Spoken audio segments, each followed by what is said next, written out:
Earlier this year, I spoke at WordFest 2020, and one of the attendees reached out to me today asking about recording her audiobook. I thought that this was a great idea, and I want to give her some technical tips about creating the audiobook. She, congratulations, has got her book picked up to be published, and it should be published in the next couple of months, but she wanted to get a jump on the audiobook, and she wanted to do it at home.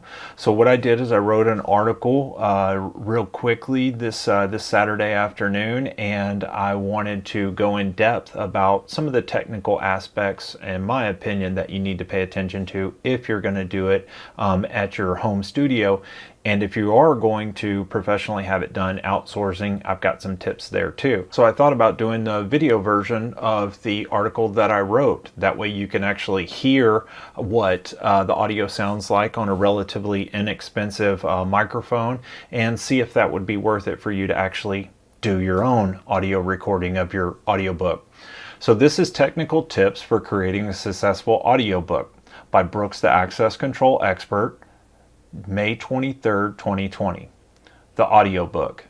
Is the audiobook just another shiny object that takes your attention away from your main objective, publishing a successful book? Or does it actually increase your audience by using a low-cost method that attracts readers who would not otherwise buy your book? Or maybe you want to release an audio-only book, never having the intention to publish a printed version.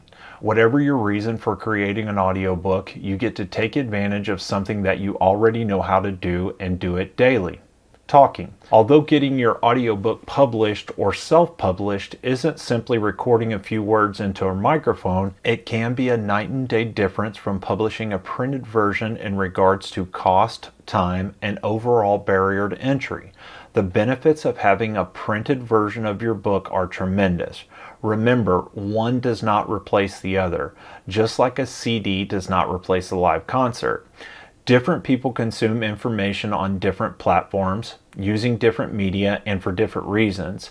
The more options you offer, the more likely you will increase your audience. If you do decide to self-publish an audiobook, here are some technical tips that will aid in its success. As I'm doing this, I am going to go back and edit it, but I'm trying to give examples of how the technical process would go.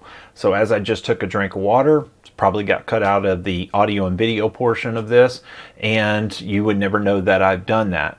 But I stopped at the end of a thought and moved my mouse up and down, so you didn't have to worry about it clicking, and you didn't have to worry about me burping or whatever I just did in between. And now I'll start the recording all over again with all the stuff that I just talked about between my last thought and now completely being edited out of the audio version. Notice I'm using a lapel microphone, not the best for audio recording at all. But one thing that it does do is it allows me to move my head, and it keeps the same position and the same angle the whole time. So that's why I like using a lavalier microphone. Section 1.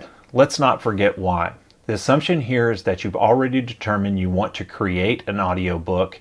It's worth reminding yourself why you're creating an audiobook. Are you looking to support yourself based on direct sales of the audiobook? Are you looking to create an ascension program, buy product A, now buy product B, etc.? Are you looking to get more customers? Are you looking to sell a product or a brand? Are you looking to use it as a conversation starter for potential employers? Is this just a check mark on a bucket list? By answering why, you get to the root of what determines its success. In the service businesses that I own and operate, customer acquisition is everything. You're doing everything on a daily, monthly, quarterly basis to combat your negative retention rate. In that type of business, we answer the question of why with to acquire new customers, offsetting the number that relocate, no longer use our service, no longer use our product, die, etc. So success is determined by the number of work orders created in a given period by new customers. That's it. For those types of campaigns, the key metric is the number of customers required. We inherently know the initial service may not offset the cost of the campaign directly. However, the lifetime value and buying cycle frequency outweigh the initial cost of the campaign. These campaigns are what's known as loss leaders. We initially lose money based on the direct response but show a profit over time. Had it not been for the initial campaign, that profit would never have been realized. Exercise. This is why we do it and what we use to measure its success. In no more than 2 sentences each, answer these questions before you move on. Why am I creating an audiobook? What metrics will be used to determine its success? Does the time, energy, and cost of creating an audiobook move me measurably towards my goal? Now I'll take a break real quick, get a drink of water, and then I'll start section 2. Section 2, let's get technical. It's all about the audio, but the first part of an audiobook process after the scripts and the content have been written is the production.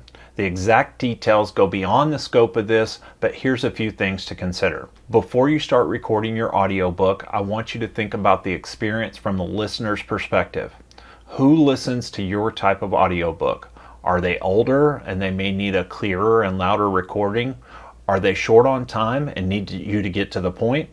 What are the common ways they will actually hear your audio? On headphones, on computer speakers, or in their car? Will they listen to it with others or alone? Answering some of these questions will allow you to determine the production style and quality of the audiobook. As an example, some authors choose to introduce a chapter with music. If your audience is older, you may choose Beethoven's Symphony No. 5 as opposed to Old Dirty Bastard's hit song, I Like It Raw. Does your audience relate to someone of their own ethnicity and accent over another? As an example, if your audience is non-native English speaking and your book is about negotiating with C-suite executives in America, you most likely want to have a narrator that speaks in a manner consistent with what American C-suite executives expect cordially and legally. Just a thought. There's also the opinion of who cares about the listener's perspective. As you are listening to this, I am giving very little thought to your perspective. You see, I have the luxury of creating this content because it helps me just as much as it helps you. Therefore, your perspective is secondary. Also, you may ask the question, who cares, because your followers are fanatical. They will do what you say, buy what you tell them to buy, and do it all when you tell them to do it, all with a big smile on their face. Now back to, it's all about the audio. Bad audio can be painful. I'm going to repeat that. Bad audio can be painful. This is not the time to just get it done.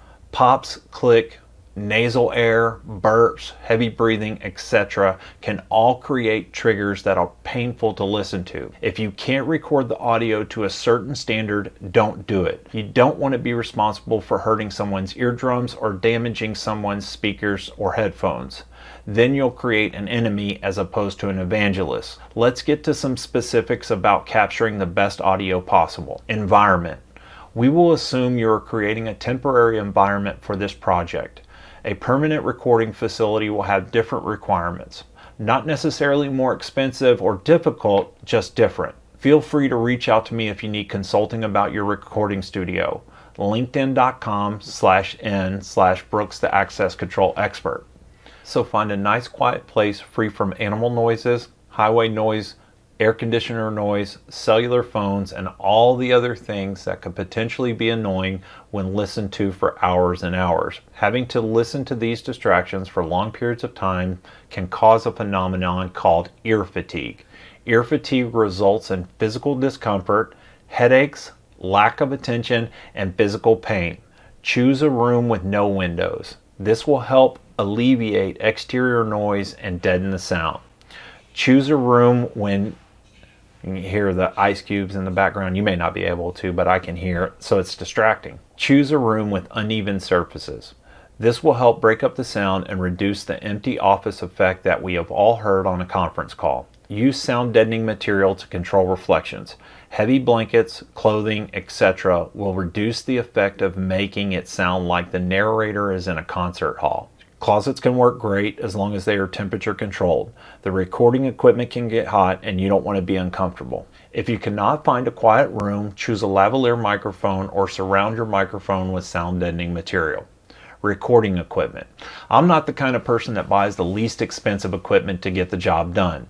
Even if I don't know whether the item will be used regularly or not, I tend to buy prosumer and professional equipment. This does not mean that I pay retail. I buy from friends, pawn shops, eBay, etc., and rarely do I not get what I pay for at a great deal. But I know what I'm doing and you may not.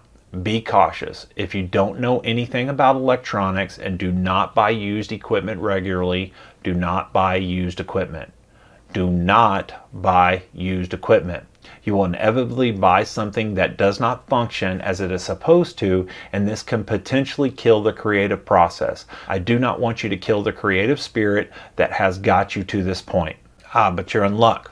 There is no better time to record audiobooks at a home studio.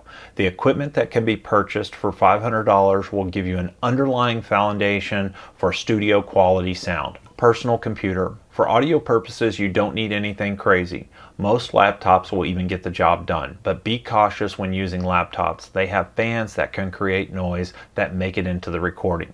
Microphone. Microphones in the $50 to $100 range should be sufficient. I personally use a lavalier for the majority of my content creation. This helps when I move my body and head to keep the microphone at the same distance, therefore decreasing amplitude fluctuations in the audio. Audio interface. This is the device that converts acoustic energy received by the microphone into electronic data. As of this writing, there are audio interfaces that the average consumer could not distinguish between them and professional equipment. Headphones. Make sure they are comfortable to wear. Try them on in the store if you can. These will help you pick up any noises, audio artifacts, etc. that speakers may not. USB microphones. These act as the audio interface, microphone, and typically include a headphone out. Personal recorders.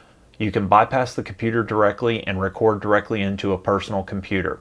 Just remember, it's got to get into the computer at some time, so you might as well skip these devices. The bundle. For under $500, you can typically find a bundle that includes the audio interface, the microphone, and a set of headphones.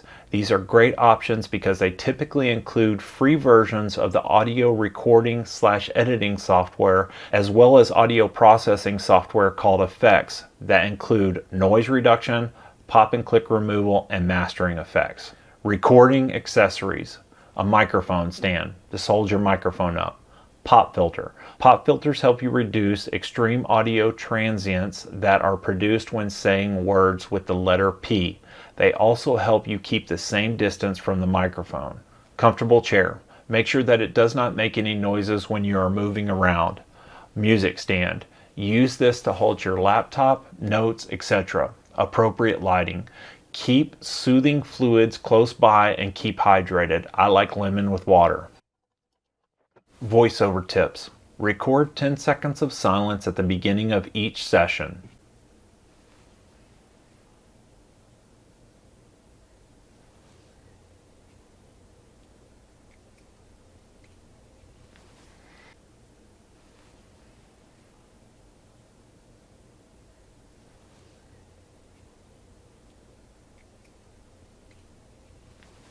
This will allow audio editors to remove any constant noises through the whole audio file. Have a script for everything, including introduction, biography, and thanking the listener.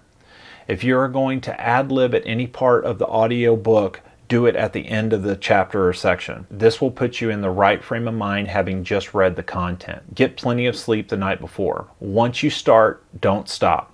This is a multi-step, multi-day process. Be prepared to see it all the way through once you start. Start the editing process quick. Even after you complete the recordings, you have to go back and do additional voiceovers. Get as much done at one time so your voice has the same tone, inflections, etc. Although I related recording an audiobook to talking, in some cases it's not the same. There is a tremendous amount of listening that is visual, and an audiobook takes that component away. Try to enunciate the words how they are meant to be pronounced. Continuity. Use the same environment for all your recordings. Remember your distance and positioning of your mouth in relation to the microphone. Use the same equipment from start to finish, including edits afterwards. Keep the audio levels of your audio interface the same. Use this as an opportunity to provide a different experience than a printed book, such as use different narrators to provide voices that are the same sex as the character. Piss off your publisher by adding backstories, character details, and side notes that did not get published into your book. Include interviews with the author. Include your thought process on character development. Remember, you do not have to recreate the wheel. Somebody has already successfully done this in your category. Copy the format that they use to be successful and make it your own. And if all of this sounds hard and you don't want to do it, just outsource it. So you can probably see that based on the time, I'll probably put the time, how long it took me to do it, as well as stop and start points of where I made mistakes, which I've made several. So you can probably see that. So you can probably see based on the stop and start times and the little edits that I'm going to highlight. So all of that is a perfect of an example of if you're going to ad lib, then don't do it. It's just a waste of time. I'm trying to think of different ways to tell you that, hey, can't you see it's taken me a long time to do, and it's killing the flow of what I've got going on. So if you're going to ad lib, I mean, you either be smart and good about it, which I am not, or just don't do it. So in this case, don't do it. Outsourcing. Don't be scared to outsource a part of or the complete process. You are so close to your project that it might be tempting to you to think that only you can do the audiobook. My opinion is you should still record the audiobook anyway. You can use this as a read by the author edition as well as reference for a voiceover/narrator professional.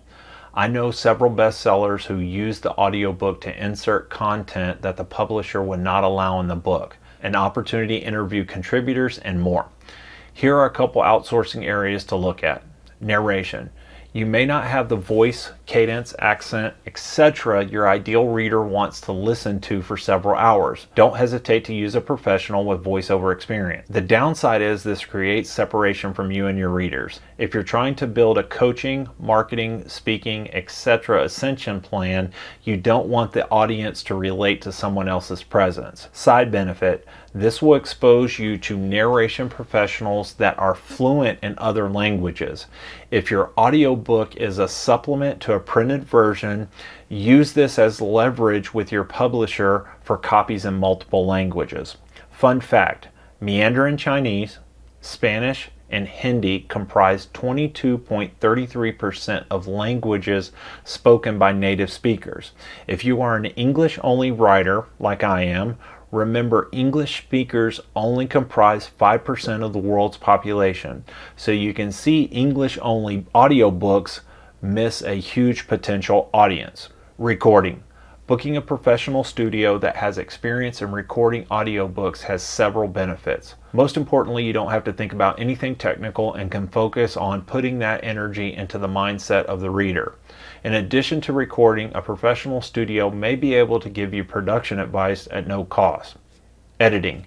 You would think the process of recording your book takes the longest. That's not so.